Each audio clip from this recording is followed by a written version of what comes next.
Hi, this is Linda West with Living Live, and today I am here with Jason Freeman. And as you can see, we are not at my house, my normal location. We're at a different location today.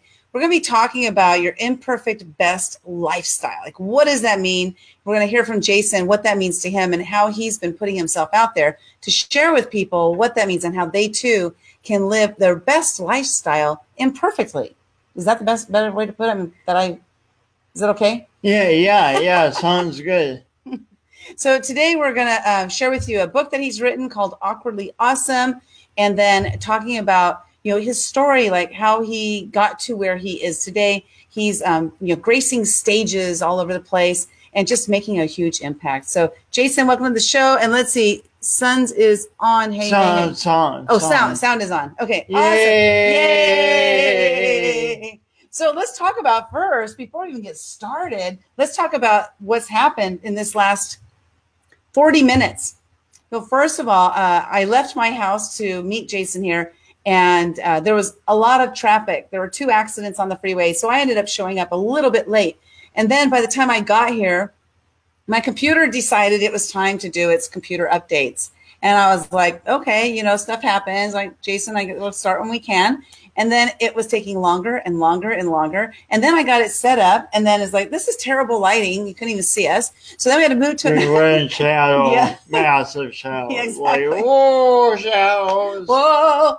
And then we moved to this location, and then we go live. And then when we went live, found out that you couldn't hear us. And thank you so much for telling us about the sound. We had no idea. We could hear ourselves. Yeah. Well, I thought we sounded good. I thought so too. You missed a lot. Yeah, we revealed the secret of life, wealth, and happiness. And I don't know if we can totally repeat it, so we'll start over. But yeah. Totally different. So thanks for being here. Again, you had Stephen De La Cruz and Robert Stern shared with us. There was no sound on our other one, so we got to cut that one short and start back over. So thanks for being here, Robert. Really appreciate it. So Jason, why don't you tell everybody, you were telling, so let's go ahead and tell again your story, like how you got started, and we're going back to your baby, like when you were born. Don't worry, it's not going to be like a 4-hour show. so problems, as we just illustrated, are so much a part of life. Every day there's minor, sometimes major problems, and so often we are like, why me? Why this problem? I could be so much more productive without this problem. And that's how I was most of my life. I was too. Like, raise your hand if that was you. Yes. Yay, give high five. Yeah, yay for problem seekers. Problems. We literally were seeking problems. We were solving. I was seeking problems. I wasn't solving problems. Now I'm solving problems. Okay, so go on. So anyway, my life started out with a big problem. When I was born, I came a few weeks early, and my umbilical cord got kinked like a garden hose, which makes it difficult for me to say my umbilical cord became kinked like a garden hose. As a result, I developed some coordination differences as well as a speech impediment. Now my glasses are sliding down, but it's not related to the cerebral palsy. Are you sure? Maybe. Blame my glasses on my birth. There we go. But my parents started me off right. You can imagine the shock of having a baby who's born with something. No one wants that. But instead of being like, oh, we have this problem, a problem child now, they instead were like, Jason, you are the best. You are the best. And how often do we go to our problems? Hey, problem, I'm glad to see you. You are the best. Yep. Not very often. But but in that space, I was able to flourish as a little kid and just be me with all my uniquenesses and stuff. Mm-hmm. But around the time of fourth grade, I started looking around and going, something here is not like the others. Okay. And can you guess what that something was? Yeah, them. It was you, right? I wish I had that much self-confidence. Well, in fourth grade, I don't know about who really has a lot of self-confidence in fourth grade, right? Yeah, so you recognize that you were a little bit different than the other kids. More than just a little bit different. I suddenly thought I had a huge problem on my hand. Okay. So my perspective shifted from being the best and this voice and coordination being just perfect for me to I talk really funny. I catch basketballs with my glasses. I throw shot puts backwards. Mm-hmm. I have a huge problem here. Okay. Well, let me ask you a question about that, because with your parents telling you how great you were, and all this stuff, do you see that when you finally discovered that you were different, that was that a good or a bad thing if you're looking back? What? So I'll give a great example. When my kids were born, my ex-husband, I left him when my daughter was 4 weeks old and my son was 14 months old. I just walked out on him. But what happened was I didn't want my kids to hate their dad just because I did. So I always said nice things about him. And what ended up happening is when my daughter was 10 years old or so, she had to put him on a pedestal because I never shared with him any of the bads about him. So what I'm saying, your parents, when our parents tell us we're the best at everything, we want our kids to be the best they can be. So we mean well, right? So I meant well with my kids, but it didn't really turn out like I thought it would. So I'm just wondering, how did that work for you when you've got these fourth grade kids? I mean, were they merciless? Were they nice? How were they?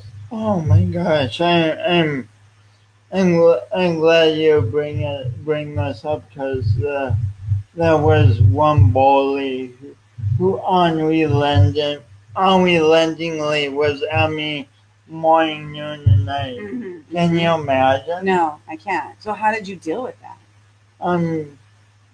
Guess who that bully was? You. Yeah. Mm. Yeah. Oh my gosh. Yeah. So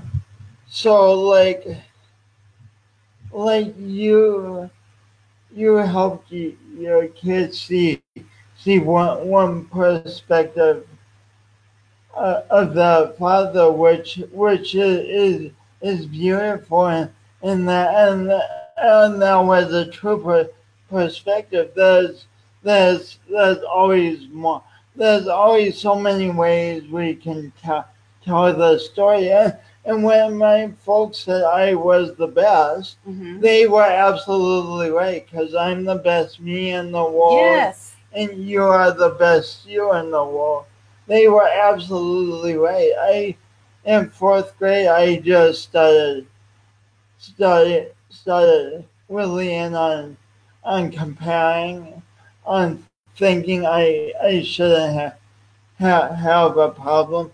How often do we all encounter a problem and be thinking like, this shouldn't be happening to me? Mm-hmm. This is so unfair. Mm-hmm. How often do we do that? Yeah, I know. I used to do it. I don't do that anymore, but I used to do it all the time. Like it was that was my MO, my method of operation was to poor me, why me. That's how I was. Yeah, but I've made a switch, in my mind to realize that that's not the case at all. Yeah. Yeah. Still, it's hard. Yeah, it's not easy. I'm not saying it's easy, but just learning how to do it. Yeah. That switch is great. It's wonderful, but like right now, I can't send emails with my main email address because I'm getting a message that I've sent 150 emails in the last hour. I mean, it's some kind of virus or glitch or something. And even with all I know I'm not like, ooh, I have a problem. I can't send emails. How is this going to be the best? Yeah. It's really, it can take all we have to create the best out of the problems that come our way. Yeah. At least I find that. Yeah, I agree with you because it's finding the gold in everything. Because there's something there. Like maybe your email is telling you slow down, buddy, or maybe your email is saying, you know what, you don't need that for a while. Just take a break. Who knows? Yeah, Maybe that's what it's saying. It's like I noticed that in the old days when I would sit in traffic, I used to get so angry. Because I would get angry at myself, or get angry with the traffic or whatever. And now I'm like, oh well, it's no big deal. I guess I'm thinking the universe is telling me to slow down. Yeah. And so when I turn my thoughts into that, it makes it so I'm no longer a victim of what's happening, but now I am powerful over the situation to say, this is not going to affect me. Right? Like that. So you're finding the gift in the situation, the way forward in the situation. Yeah. Instead of becoming overwhelmed by it and saying, see, I know my emails don't work. It means I shouldn't be emailing. Yeah. Yeah, that's how I see it. It's still an aggravation, but turning the way I think about it into something more positive, it just helps me make it through. Because I'm going through the situation anyway, so I can either go through aggravated or I can go through not aggravated. Like I get to make a choice. What's my choice? I choose not to be aggravated. I mean, I spent decades of aggravation. So like, why? I don't want to do that anymore. It's tiring. Tiring, and what other opportunities come up because you're more relaxed and more present, and you're looking around instead of honed in on the problem. Yeah, truly, right? Because then I'm open to possibilities instead of being closed. Because I'm so frustrated and closed off, aggravated, like not letting anything come my way. But so allowing myself to be open to what's happening and looking at it more like a positive way, amazing opportunities come my way.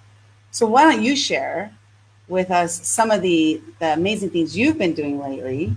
And I know you spoke at TED and you have some speaking engagements you've done and you have things you're working on and talking about the imperfect best lifestyle. Like, what the heck does that even mean? Thanks. It seems amazing to say, but I've done, for someone who spent years wanting to speak as little as possible, I would just keep asking people questions and get them talking so I didn't have to talk. Okay. But I've changed my ways and I've done 15 speaking engagements so far this year. Woo. Some at high school, some to college classes, a business conference called Habitudes, which is amazing. A self-advocacy conference, a chamber of commerce. People say niche down in terms of speaking, but I like speaking out to everyone. And how'd you make that shift? Because you were like from a person who wanted to speak as little as possible to now loving it and wanting to speak. What was it for you that made that shift for you? I wish I could tell you that very concisely. I mean, it involves the love of so many people and the perspectives of so many people. Plus, about 10 years ago, I found yoga. Actually, three people told me, Jason, go to yoga, go to yoga. And Okay. I finally listened and Mm-hmm. went to a yoga class. And now, thousands of yoga classes later, I feel more consistently relaxed than I ever have in my life. Okay. That's awesome. Which is huge because I used to consider myself as slightly conceited, but I used to consider myself the most stressed out person in the US of A. Oh, wow. And now I feel relaxed and Are you now the most relaxed person in the USA? I wouldn't go that, no. That's funny you said it was almost conceited. Yeah, saying the most stressed out person in the USA. They gotta take that title, right? And take the, boom, bring out the dukes. We're gonna fight over that. So you don't know when the precise moment was, but you know that yoga played a part in you being more relaxed. Which is that what kind of do you think that kind of helped you to decide that I'm ready to go ahead and speak on this stage now, or speak in front of people? Maybe not even on a stage, but like just speaking in front of people. Yeah, see, it was like a chain reaction. Yoga, one of my teachers was involved in laughter yoga, and if you haven't heard of laughter yoga, check it out on YouTube. Laughter yoga. It's a hoot. It's a hoot. Is that their slogan? No. Laughter yoga. It's a hoot. Yeah, it should be. So then I from there I was speaking at an all American laughter yoga conference in Colorado, and something happened between me and my audience, like they were giving me so much love and I was giving them so much love, and after that I'm like, wow, could it be that this voice that I've spent so much time hating is actually a gift? Wow. And I love telling that story because wherever we are in the room, if we're speaking on stage, or if we are in the audience, we have so much power to influence what's going on just by giving our energy. Like that crowd in Estes Park changed my life. Mm-hmm. I'm so grateful to them. That's so amazing, because thinking about what you just said there, as far as like you gave love, they gave love, right? Which made you feel even more love, and then it's kind of circular. Yeah, right? Like very circular. And then the circle gets bigger and bigger and bigger, or more contained, maybe, because it's like more compact, and there's so much packed into one little punch, But it's really awesome how seeing how the voice that you avoided sharing for so many years, and your discovery was that it's not about the voice and the way I sound.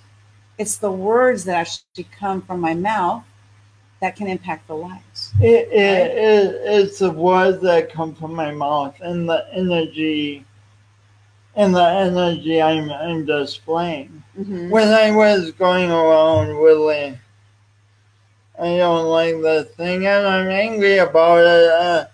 I mean, that's just not an.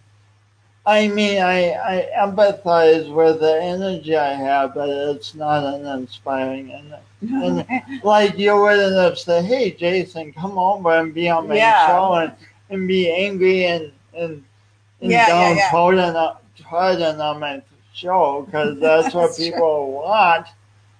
Yeah, exactly, right? Well, some people do want that. Yeah, well, you can watch the news for that. Yeah, you can watch. That was a good one. Good one. Watch the news. High five for me. Yeah, you can watch the news for all the negativity you want. Go watch the news. But if you want positive stuff, you got to come to my show, Living Life. Yeah, for sure. So what's next for you? Okay, wait. Talk about speaking on the TED event. Was that Colorado Springs? I think that was in Houston, Texas. Houston. Okay, Texas, that's right. That's where my son lives. Yeah, in the suburb of Houston, Texas. What was that like? Like getting prepped for it. How did you get selected? What was it like to be on the stage? What has happened after? All of that stuff. Getting prepped for it, I had a great coach or a few great coaches. One who helped me a lot. Her name's Harmony Sedona, and she was just with me week after week. Mm-hmm. We would Zoom and just she took me from a speech that didn't really make sense to the talk I gave, which went really well. Yeah, it was great. I watched it. So I'll drop a link to it in the comments below. So for those who are watching, you go in the comments below. I'll put a link to his TED Talk, and then also I'll put it in the description up above, so they can go watch it because it's great and share it out. Share it out. Okay, so Harmony then, was she? Because I don't know all the ins and outs of TED, but is that when you get selected to speak at TED? What I understand is that you get assigned a coach and they work with you. Now, is that do you pay for that coaching, or is that coaching that's included with the TED Talk? How does that work? For this particular venue, I found my own coach. Okay. So I think it varies somewhat from TED, because there's TEDx events all over the country, and I think it just varies between events. Okay. So then she helped you hone in on your talk, and then now you're on the stage. Like, what did it feel like walking up to that stage? I don't know. For me, I'm wondering if it would be intimidating. That's what I'm wondering. I didn't get intimidated about this talk, but there was one time I had an opportunity to speak in front of 800 people. Oh, wow. And I let myself get really intimidated before that talk. And I still, once I finally watched the video, it was fine. Okay. But I walked off that stage like, oh my gosh, I just bombed. But you got people are applauding and stuff, and you did a great job. Yeah. But that happens sometimes when we go for what we want in life, whether it's a speaking gig, a job interview, or whatever. Sometimes we feel intimidated, mm-hmm. and can we really acknowledge that intimidation and be kind to it and still walk forward? Yeah, true. Now, do you have a routine or a what's the word I want to use? Like a ritual that you do before you get up on a stage? Like popping a la la la la la la la la la or anything. I was going with a popping a little, chewing tobacco and spit. Yeah. Oh, okay. Is that what you're doing? Your ritual was much more. I was thinking baseball players. Oh, okay. Well, is that what you do? No. Oh my God. Yuck. But my ritual is not so much before getting on stage, but it's yoga as often as I can. Mm-hmm. When I'm in town, I go to class. I don't have a solo practice. And then when I wake up, I just lie. The alarm goes off, and I lie in bed and turn one way and breathe for 5 minutes and focus on my breath and mm-hmm. focus on sounds, and the alarm goes off and I turn the other way and focus on breath and focus on sounds, and thoughts still come up all the time, but I try as much as I can to refocus on my breath, and sometimes I fall back to sleep. Mm-hmm. But as simple as it sounds, doing that routine daily it's been amazing. I'm much more relaxed. I call it the lazy person meditation. Okay. Or sometimes the imperfect best. Yeah, you haven't even gotten out of bed yet. Yeah. I love how you're using your snooze. You're using a snooze button as your timer for your meditation time. And that's amazing. I would never think of that. Yeah, I don't know how I honestly don't know how this meditation came to me. I just started doing it one day, and I found I love it because if I have to, if I feel I have to get up and sit on a meditation cushion, I find that uncomfortable, and I'm not going to do it as often. Right, right. But doing this consistently really helps. That's cool. So you can do like a quick video called the alarm clock meditation or something. The alarm clock meditation. There, see that you can create your own little how to do meditation, how to use your alarm clock for meditation or something like that. I you like can totally that. do a video. That'd be fun. Yeah, give like me credit. that. You don't have to give me credit. I don't need credit.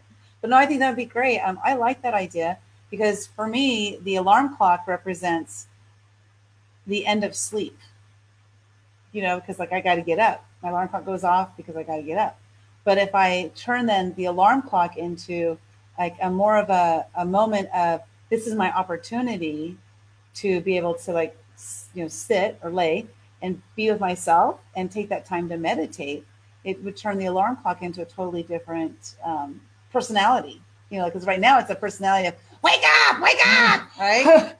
But then it could turn your alarm clock into it's time to wake up and start your day or something like that. Whoa, right? Wow, that's amazing. Yeah. Because now I'm sure you don't like you look forward to your alarm clock going off, and you don't like look forward to it, but when it goes off, you don't get angry with it. No, because I know it's going to be relaxation and breathing for the next half hour and 40 minutes. Yeah. And or 40 minutes. Right.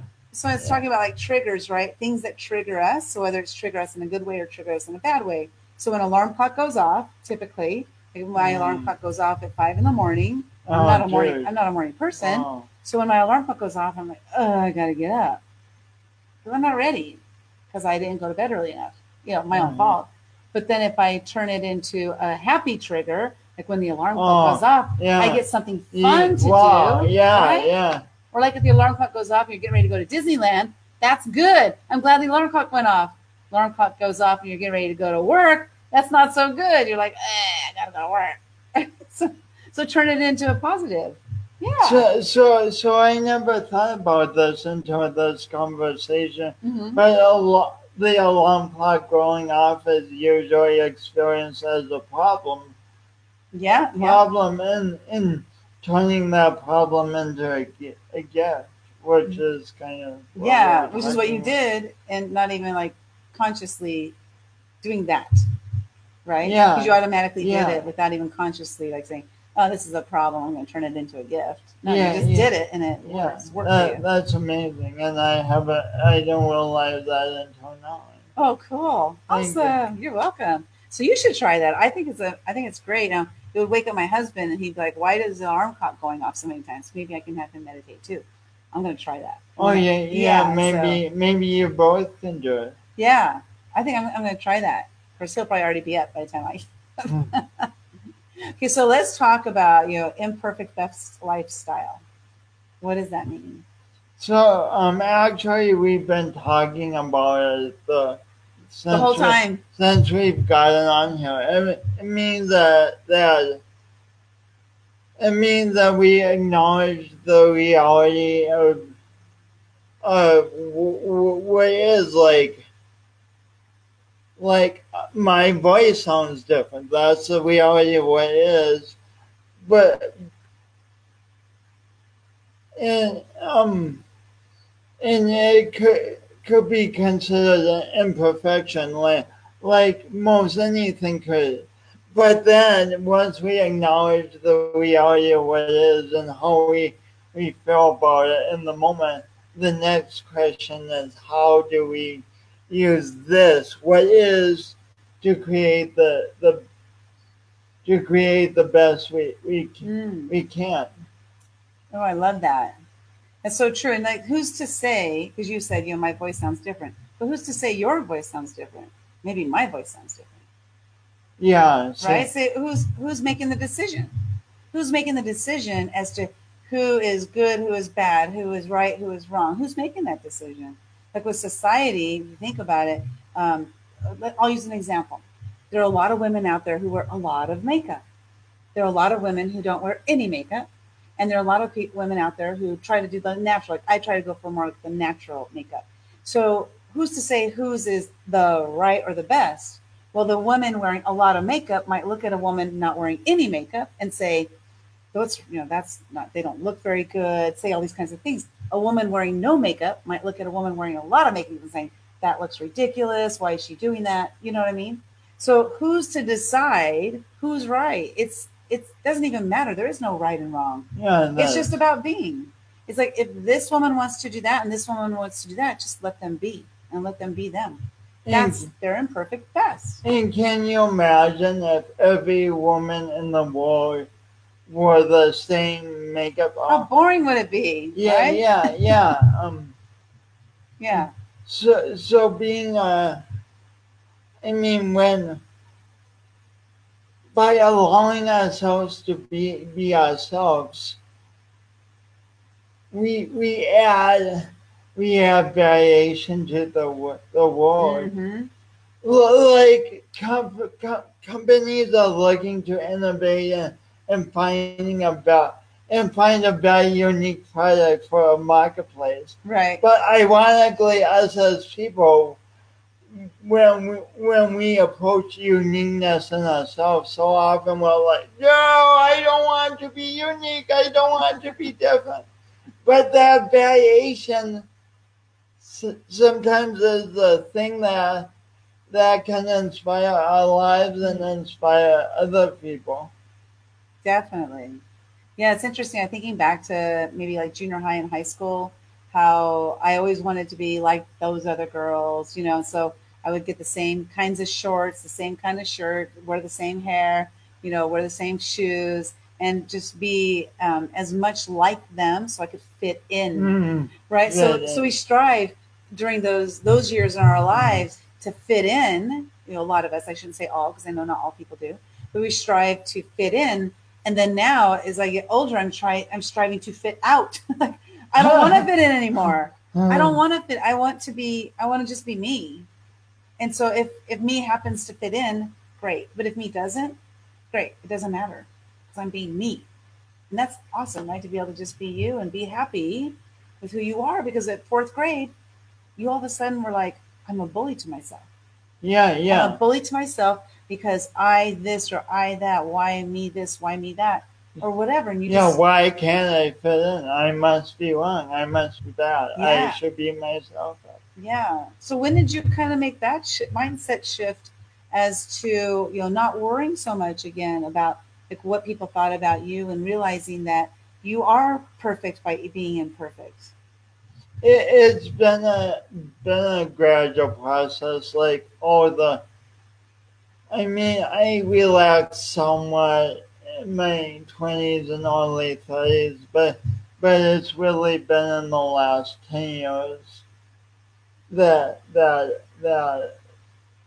transformation has taken place. And actually, the more I have conversations like this, where I talk about, where I own my gifts, talk about the bully of the past, these conversations are immensely healing for me, and I hope for the audience.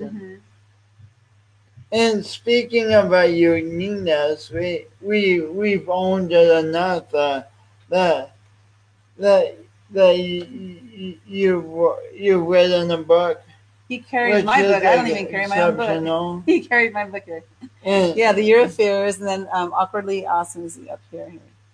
So Awkwardly Awesome. Yeah, let's switch. Yeah. Yeah.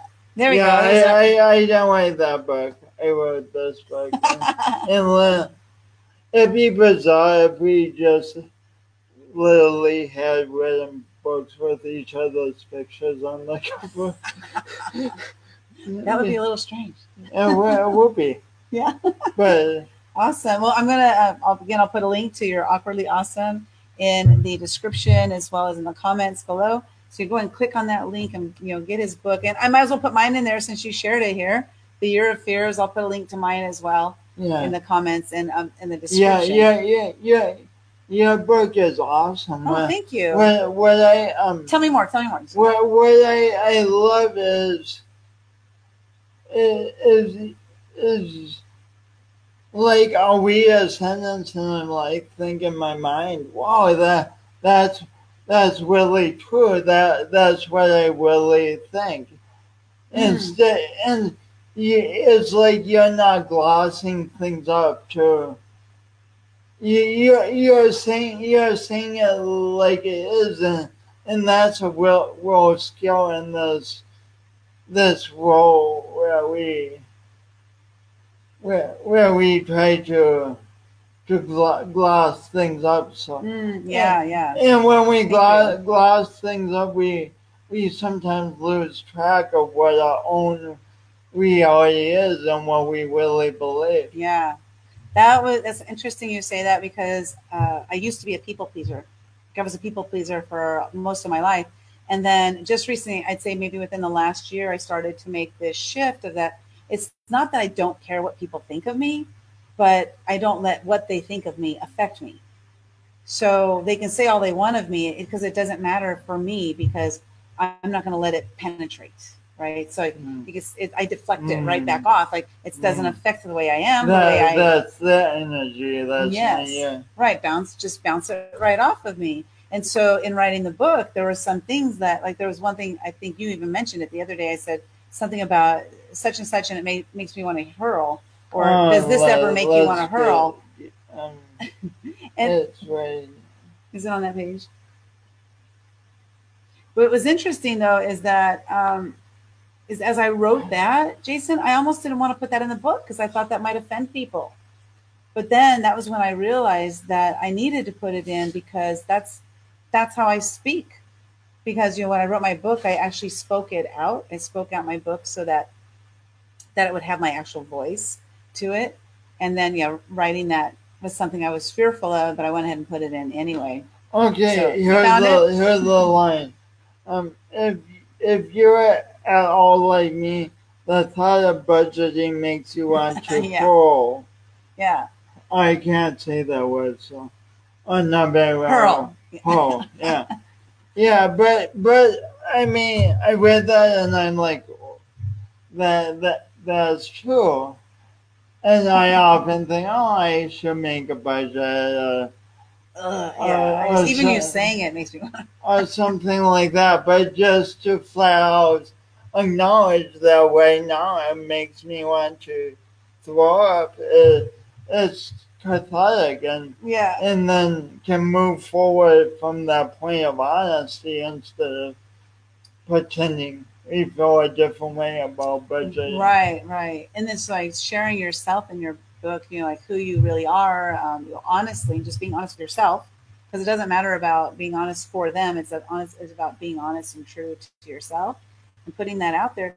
It's a risk we take, right? Whenever anytime you do a video or you do a blog post, anytime you're putting yourself out in the public eye, there's a risk that you're taking that they might not agree with you, that they might have comments about you that are negative.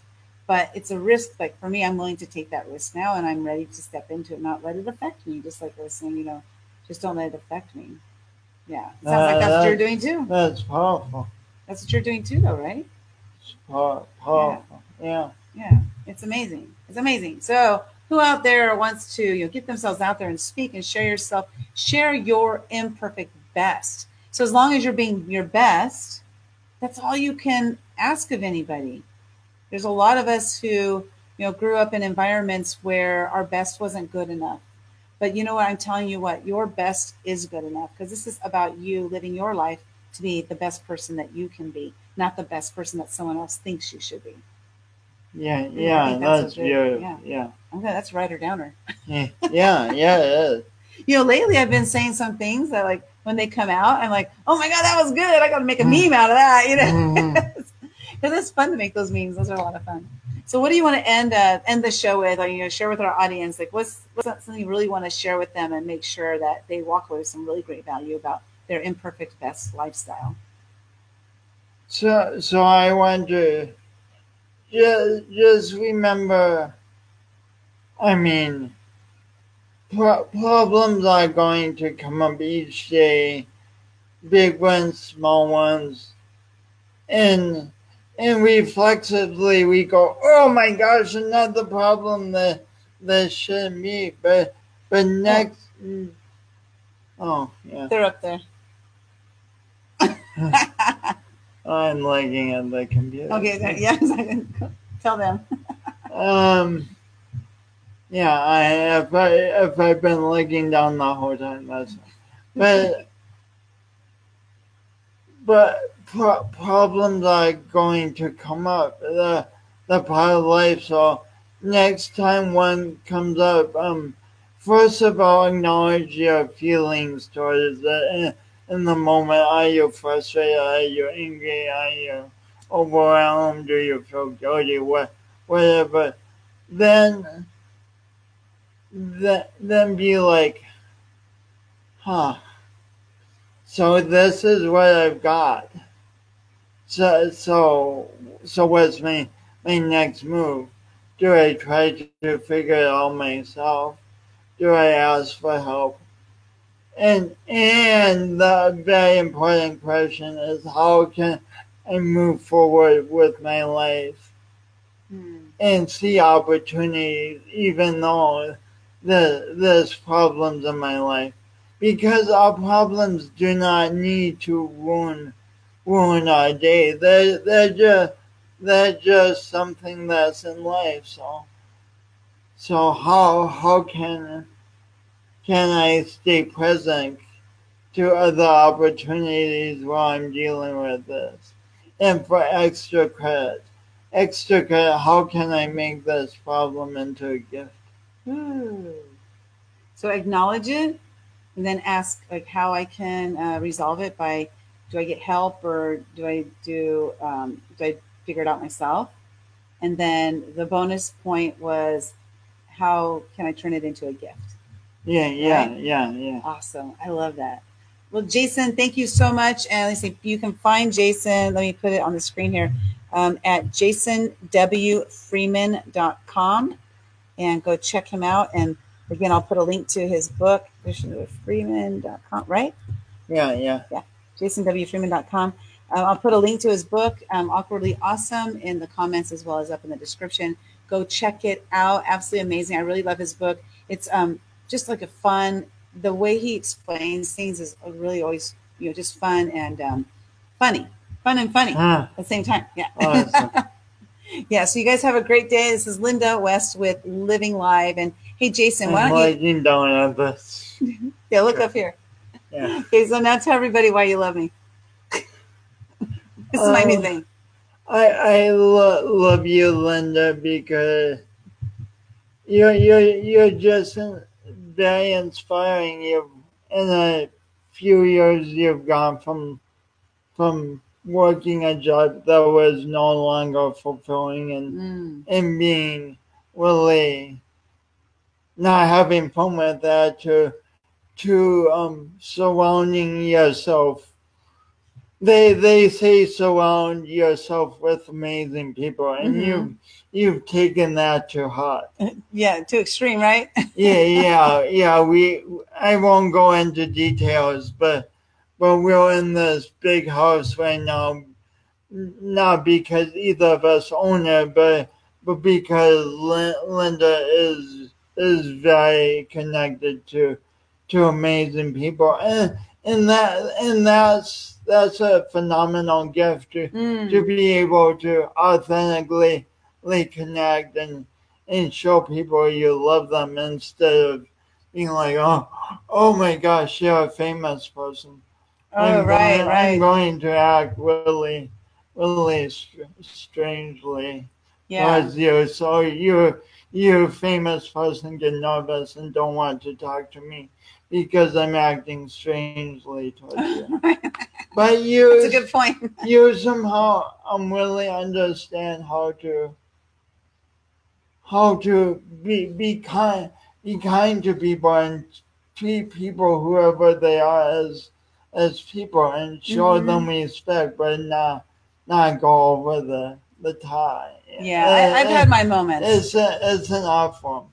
Thank you. I admire that greatly. Well, thank you. I have had my moments, by the way, where like fangirl, you know, for with somebody. I'm like, okay, stop it, Linda, because I recognize that I'm in fangirl mode, and so I just have to like calm myself down. So that's my new thing, is to ask the person I interview, if I remember, you know, what do you love about me? So I can give my testimonials.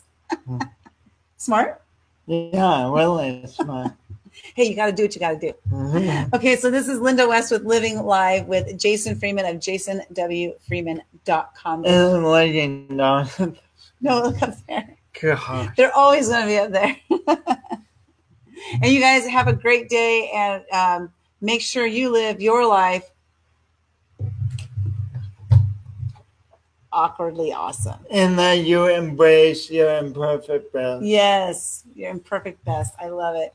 Thank you so much, Jason. I'm sure I'll have you on the show again, maybe in 2 more years. Yeah. And we'll see where we both are at that point, right? Yeah. I might be way too famous for you by then. Yeah, you might be.